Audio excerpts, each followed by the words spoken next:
And, I get asked in the comments every so often, well, what can be done? How can the industry be improved? Where can we go from here to finally move beyond this period of stagnation that just keeps on going with these modern woke video game studios and devs fully entrenched and having raised that drawbridge back up behind them? It's that adage, any organization not explicitly and constitutionally right-wing will sooner or later become left-wing. It's becoming apparent that it's not enough just to tolerate leftists within a culture. They have to be actively resisted if you don't want to concede political and cultural ground and just give it up. The old, more apolitical, more libertarian incarnation of the industry was not gatekeeping. It had no problem with left-wing creators coming in, same as a lot of other legacy subcultures. And for whatever reason, right-wing and centrist apolitical communities are far more tolerant of leftists than vice versa.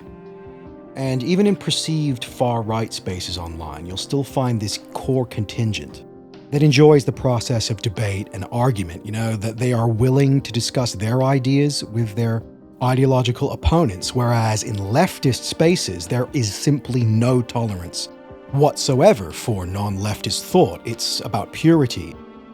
As we've seen over the past decade, 15 years, they have purged all dissenting voices in gaming, from the corporate layer to the devs themselves, and even to the indie scene. There is a monoculture of wokeism being enforced onto this industry, and there is absolutely no way that we can fix it in a straightforward manner. It's just simply not possible. They're not relinquishing power, ever. Even if it means exposing themselves as hypocrites, right? Where they ride into the industry on the coattails of legacy liberalism, demanding free speech and anti-censorship, and then the minute they gain that foothold, suddenly they're free to censor their opponents, they're free to purge all non-explicitly woke-aligned creators and voices throughout the industry.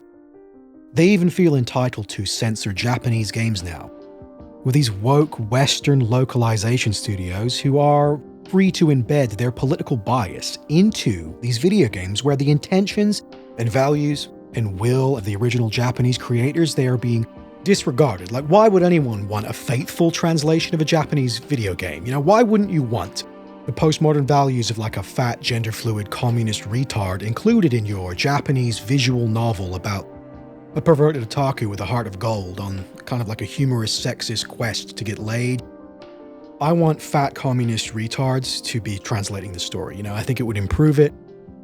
I want these people to fundamentally change the characterization in the story for their own dubious political reasons. I think that's totally fine.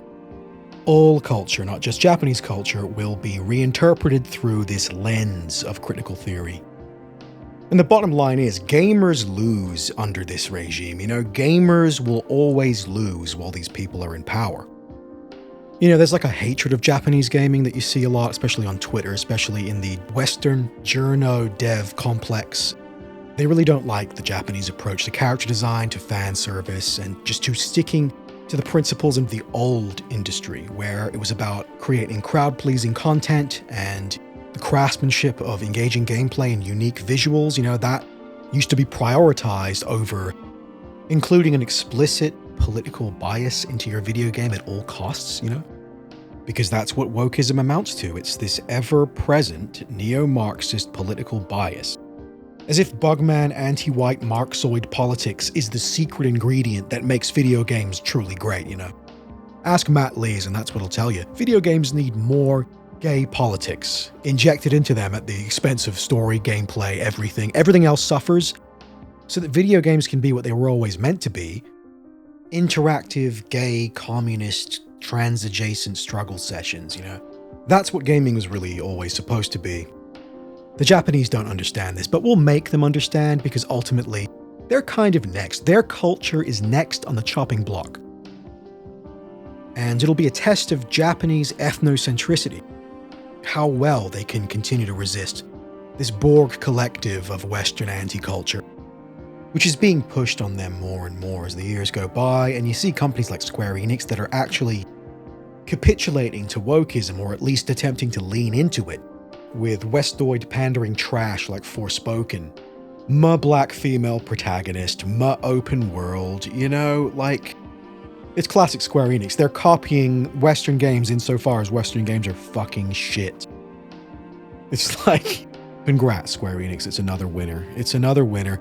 And I haven't even played FF16 yet, and I don't even know if I will. But that's a video for another time, really. We're at the stage now where we're rewriting history to make it seem like this industrial coup, this cultural revolution that's taken place within gaming is in any way acceptable and not a grotesque power grab. It is a destruction of a previous order. There are Soviet shades to the fall of gaming, to the story of our industry. Bolshevik moods. That's why things are so cringe right now, you know? We have sacrificed the soul of video games to appease these tyrants. And to anyone that actually gives a shit about video games, that was clearly a mistake. And the only way to get these people out and to restore the health of this industry and all industries that have been subverted by the Marxoids is to starve them. You need to starve them of energy and power, and most importantly, money. Because ultimately, they will implode eventually. When you look at what's happening to Hollywood, and you're seeing the entire kosher apparatus itself just starting to fall away. You know, actors have no prestige anymore in this current paradigm. These glorified ancient Roman eunuch jesters that serve as this perverse modern aristocracy, you know, they are fast becoming irrelevant. Frantically, they dance about like stimming mental patients as they lobby for that last crumb of validation from the general public. Narcissists in withdrawal, it's like watching heroin addicts jonesing. Foaming at the mouth, they thrash about. Zac Efron fitting in a pool of his own piss and vomit, while the Zoomer male consciousness watches on in a kind of vague, numbed amusement. Studios are going broke. You know, it's simply not sustainable because it's so fucking gay and pathetic. So the same thing needs to happen to gaming. And it really has been a long time coming. We need to smoke out these woke creators who are political hacks with an axe to grind and, you know, really with no merit and no value, no talent. They're just glorified pornographers in a way. I think that if you're a creator or an artist who is promoted solely on the basis of your alignment with woke, politically correct ideology, well, you know, you're a prostitute, right? You've made a deal with the state and corporate-backed status quo to shill for this unreasonable, authoritarian, evil ideology in exchange for power. You're not an artist. You are simultaneously a whore and a pornographer, a pimp. That is the immoral, unearned nature of your position within an industry that I love, you know, and I would love to see rise back to the state and the health and the prominence that it was in the 90s and the 2000s, a better time for video games, possibly the best time. Come home, Zoomer Gamer, you know, leave the Fortnite Holocaust Museum update uninstalled. Take my hand and come with me, follow me into a world of classic gaming, where through the magic of DuckStation and PCSX2, we can experience some of the best that this great industry has to offer, all at frame rates and performance levels far superior to the original hardware. And purists may not be into that, but for me personally, it's one of the big draws, right? Having this enhanced performance where you can get consistent frame rates. A vast library of Ludo, some of the best games ever made come from this era, or at least some of my favorites, you know, a very aesthetic generation for video games, hacked to run at 4K. And with the aforementioned performance improvements, you're looking at a pretty comfy setup here for anybody that wants to experience some of this stuff for the first time. Or you can pick up a Steam Deck and make it your portable emulation machine and installing EmuDeck on this thing and having basically the entire history of gaming accessible and emulated almost perfectly.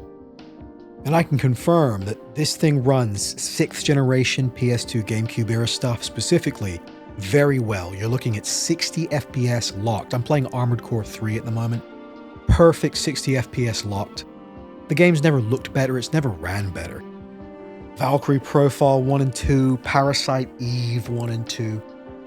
I mean, old school survival horror specifically is a treasure trove of classic gaming. I mean, all the pre-rendered Resident Evils are absolutely some of the best most engaging video games that the 5th generation has to offer. I mean, there's a lot of lateral thinking and puzzles combined with the horror and with the atmosphere. It's rad, for lack of a better word. That's how my generation would describe it. It's rad, okay? Dino Crisis, I've got so much good shit. Silent Hill 1 and 2 and 3. Stalker Gamma, the Sigma's choice, Stalker Anomaly. No story, just pure atmosphere and hardcore tactical gunplay. There's no women in the game, there's no minorities, there's just hardcore Slavs in an oppressive atmosphere of suffering and brutal competition. It's free real estate. How about Fallout New Vegas and Fallout 3 combined in Tale of Two Wastelands and its subsequent mod list that goes with it? I installed this thing. It's so fucking good.